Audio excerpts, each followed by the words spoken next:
Saya sama istri saya mantan Bupati Tobasa. Oh ya, tunggu situ. Nah, biar terlalu dekat. Iya.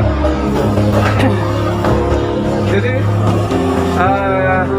dengan Bapak siapa ini Pak? Saya Kasmin Simanjuntak. Oh, dengan Pak Kasmin Simanjuntak. Oh ya. Parah.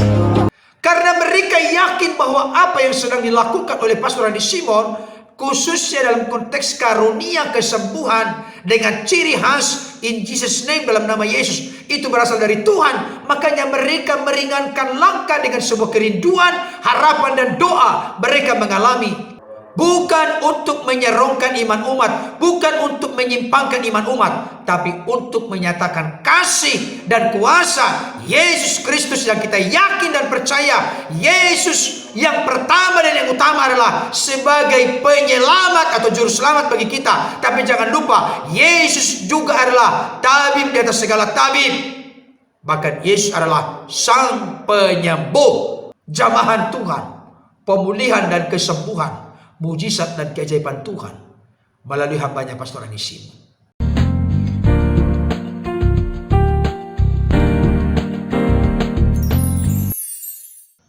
Shalom. Salam sejahtera dalam kasih Tuhan kita Yesus Kristus. Jumpa kembali dengan saya, Pendeta Berton Nababan. Saya menyapa Bapak Ibu Saudara dimanapun berada. Apa kabarnya? Saya tetap berharap dan berdoa Bapak Ibu Saudara dalam keadaan sehat-sehat, tentunya tetap semangat, tetap bersukacita, andalkan Tuhan. Kita tahu, yakin dan percaya orang yang mengandalkan Tuhan, menaruh harapan yang penuh kepada Tuhan, tidak akan pernah dikecewakan dan dipermalukan oleh Tuhan. Jangan lupa bersyukur kepada Tuhan, sebab Ia baik, bahwasanya untuk selama-lamanya kasih setianya.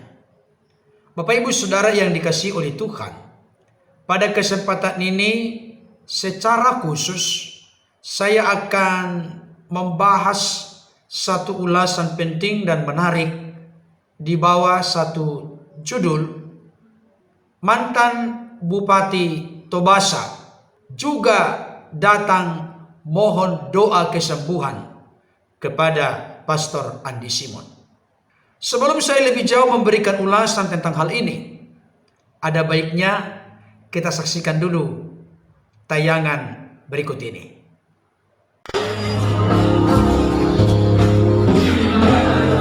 Ini Pak.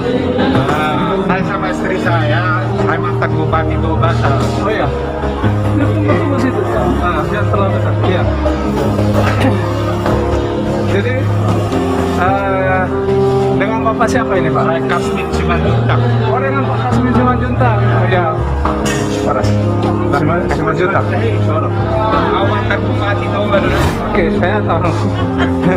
Nah, jadi datang ke Balikpapan dalam rangka apa nih? Berubah. Ketemu dengan beliau.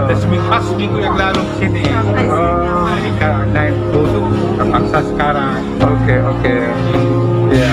Doakanlah ya. Ya, oke. Sore senang. Tahu-tahu dulu. Oh, stop. Obat. Saya 42 lah.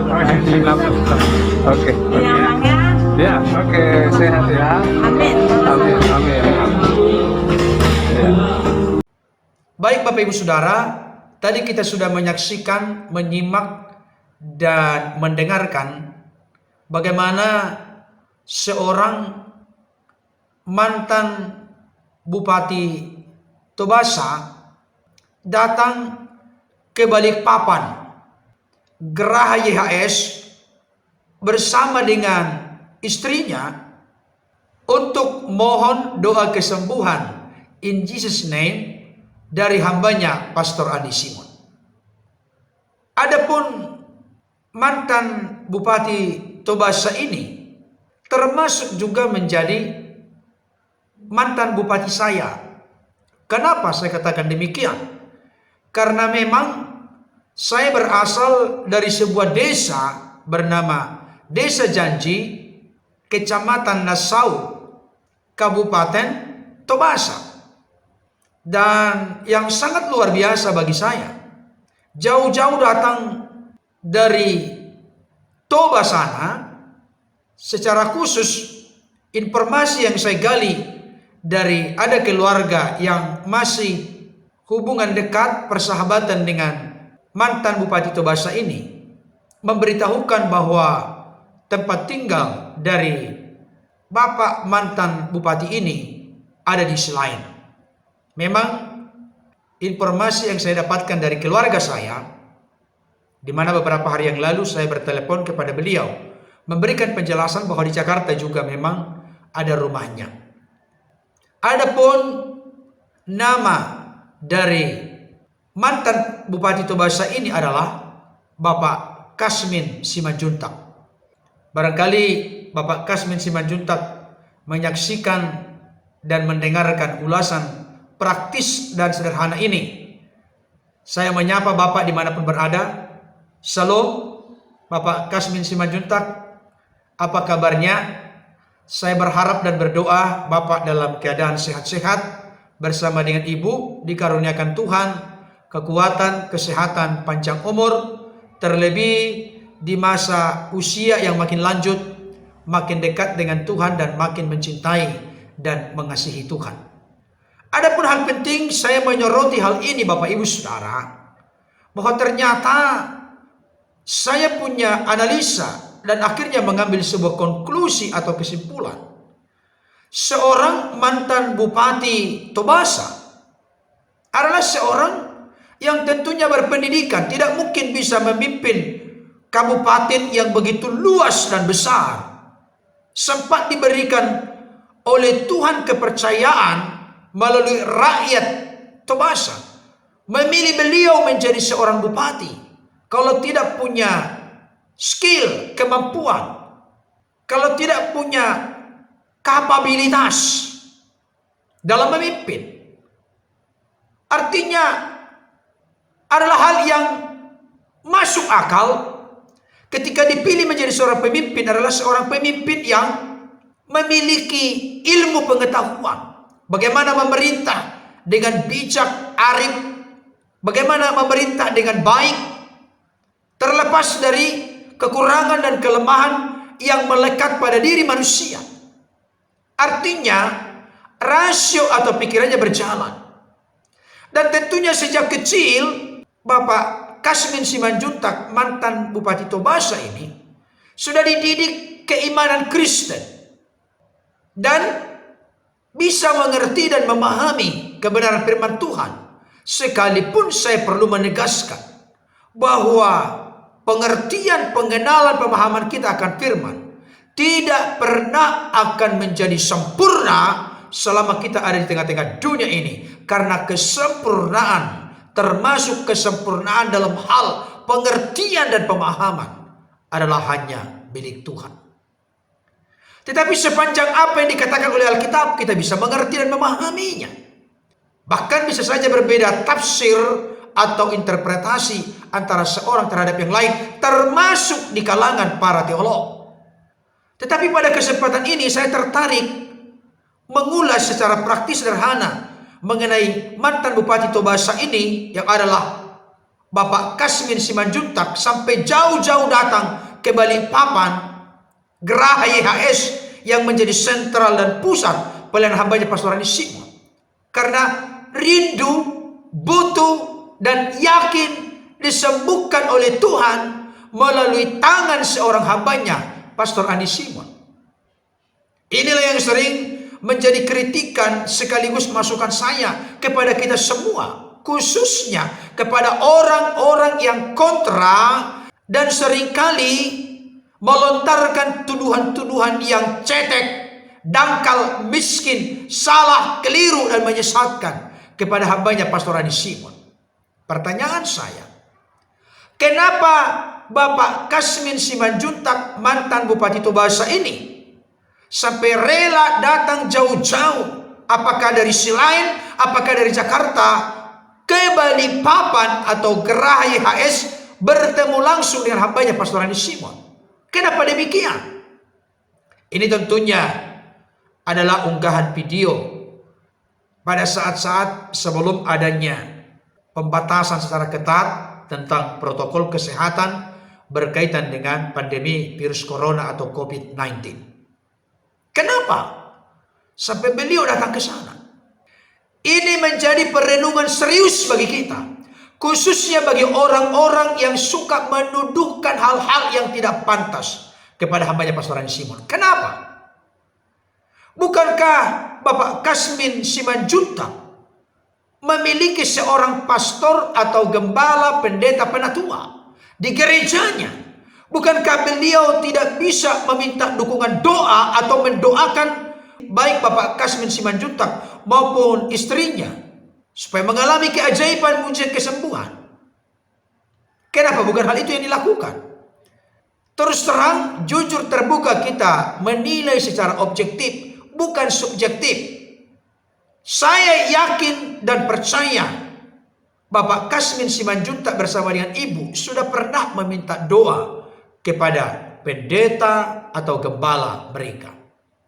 Tapi oleh karena tidak terjadi sesuatu dalam konteks pemulihan fisik, maka mereka menyaksikan, mendengarkan dari mulut ke mulut bahwa ternyata ada karunia Tuhan yang luar biasa sedang didemonstrasikan di Balikpapan, di Geraha YHS secara khusus di dalam dan melalui hambanya Pastor Rani Simon. Mereka pun rela membayar harga tiket ke sana, mungkin penginapan dan lain sebagainya, dengan sebuah tekad, kerinduan dan keyakinan Tuhan bisa pakai hambanya Pastor Rani Simon untuk mendoakan mereka di dalam nama Tuhan Yesus. Memang kawan-kawan yang mendokumentasikan video ini tidak secara lengkap mengikuti atau memvideokan sampai tuntas tentang bagaimana hasil akhir dari kedatangan mantan Bupati Tobasa Bapak Kasmin Simanjuntak bersama dengan istri beliau, apa yang terjadi bagi mereka. Tapi yang jelas yang mau saya soroti, mereka datang ke sana sebagai seorang yang memiliki ilmu pengetahuan.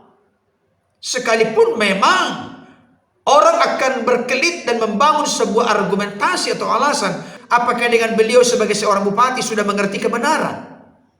Tapi paling tidak yang saya maksud, saya tidak sedang memperdebatkan apakah Bapak Kasmin Simanjuntak bersama dengan ibu pakar dalam Alkitab, bukan di sana konteksnya.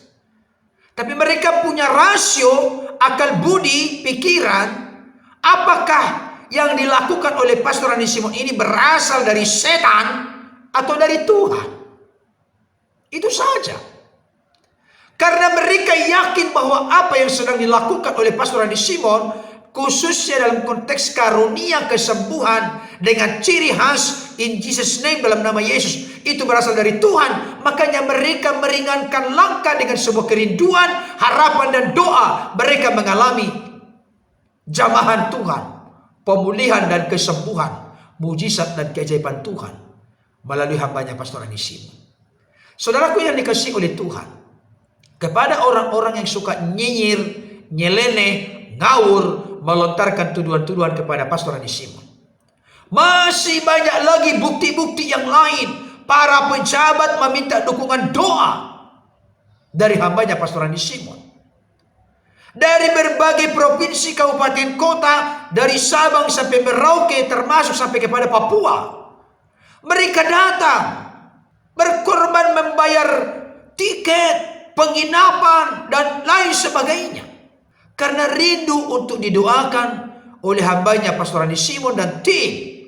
Dan tentunya dengan sebuah tekad dan keyakinan, Tuhan mendemonstrasikan kuasanya. Mereka menemukan jawaban yang terbaik dari Tuhan. Berbicara mengenai keyakinan iman mereka, jangan semuanya ditimpakan kepada Pastor Rani Simon.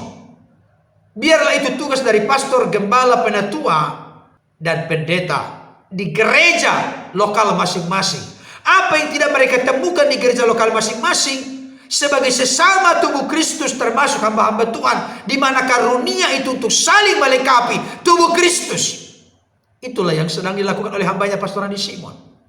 Oleh karenanya, tidak ada kata lain menurut saya yang dapat kita simpulkan selain dari kita berkata atau mendoakan supaya keanekaragaman anggota-anggota tubuh Kristus, gereja Tuhan ini, boleh saling berkolaborasi, saling bergandeng tangan, saling melengkapi sebagai sesama tubuh Kristus dalam pembangunan tubuh Kristus, dalam menyatakan sekaligus menunjukkan dan mendemonstrasikan kepada dunia bahwa Yesus hidup. Kuasanya tidak pernah berubah, dahulu, sekarang, sampai selama-lamanya. Sekali lagi, ada banyak kalangan yang datang untuk didoakan oleh hambanya Pastor Randi Simon di Geraha EHS, bahkan datang dari berbagai suku, agama, golongan manapun. Pastor Randi Simon care, terbuka sesuai dengan apa yang bisa mereka lakukan. Sebagai manusia biasa, Pastor Randi Simon sering berkata, kami punya kekurangan, kelemahan, keterbatasan dalam melayani. Bahkan tanda petik, hambanya Pastor Randi Simon sering berkata, sudah KEWALAHAN, artinya sudah kewalahan. Kalau tidak dibatasi atau dihentikan sementara oleh karena adanya lonjakan pandemi virus corona yang mengalami positif itu makin bertambah, saya yakin dan percaya akan semakin banyak orang yang datang ke sana untuk didoakan doa kesembuhan in Jesus name. Oleh karena itu, Bapak Ibu Saudara, dari sekelumit cerita atau fakta di mana seorang mantan Bupati Tobasa bersama dengan istrinya atau ibu itu datang ke Balikpapan, ke Geraha EHS dengan kerinduan untuk didoakan. Hambanya Pastor Randi Simon biar hal ini mengingatkan kita, bukan untuk menyerongkan iman umat, bukan untuk menyimpangkan iman umat, tapi untuk menyatakan kasih dan kuasa Yesus Kristus yang kita yakin dan percaya. Yesus yang pertama dan yang utama adalah sebagai penyelamat atau juru selamat bagi kita. Tapi jangan lupa, Yesus juga adalah tabib di atas segala tabib. Bahkan Yesus adalah sang penyembuh. Kiranya ulasan ini dapat menjadi berkat bagi kita. Tuhan Yesus memberkati. Haleluya. Amin.